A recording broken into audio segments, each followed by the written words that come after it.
ka-farmers, ayan o.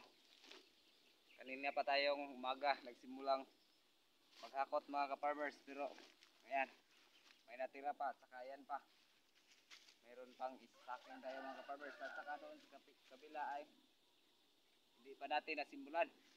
Doon mga ka-farmers. Ito ay para sa may-ari sa lupa mga ka-farmers, kasi ang lupa ay hindi sa atin mga farmers. Ayan. Ito ang sa kanya. Ito lahat mga ka-farmers. So, 1, 2, 3, 4, 5, 6. Mayroon pa doon sa kanya mga ka-farmers.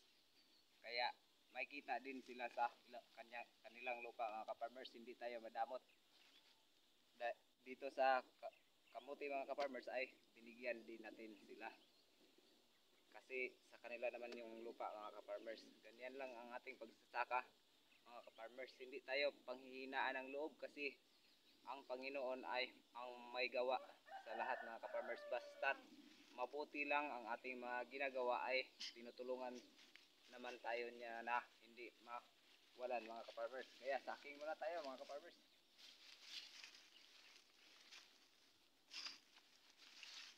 Yan o.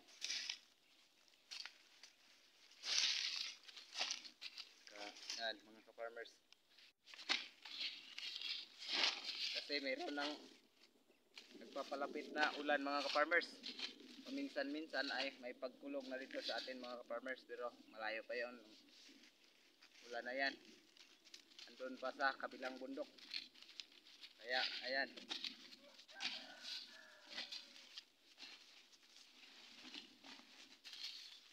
Hirap maging buhay farmers, pero masaya dahil nakakatulog tayo ng maayos.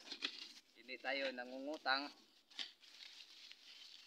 Saka kung kumain tayo ng manok ay mayroon naman mga ka-farmers. Ayan. Kung gulay, nako, madami mga ka-farmers. Kung sa root crops ay ayan naman, yung kamuting kahoy, saka yung kamuting bagin, ayan. Kaya ganito ang buhay farmers.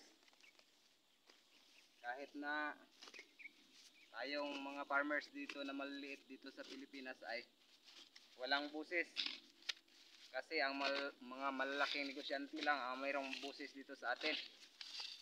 Sila lang ang yumaman. Tayong mga small farmers ay hindi, kasi binabarat nila tayo mga ka-farmers. Ang gulay na ang presyo sa ating okra ngayon ay tag 15 kilos na lang, minsan 18 kilos o 10 per kilo mga ka-farmers. Samantalang ang kanilang pagbibinta ay 40. Naman mga ka-farmers, saan ang may tama niyan? Hindi minimonitor ng mga taga DTI. Kaya ayan tayo, pero at least mga ka-farmers masaya naman. God bless inyong lahat mga ka-farmers.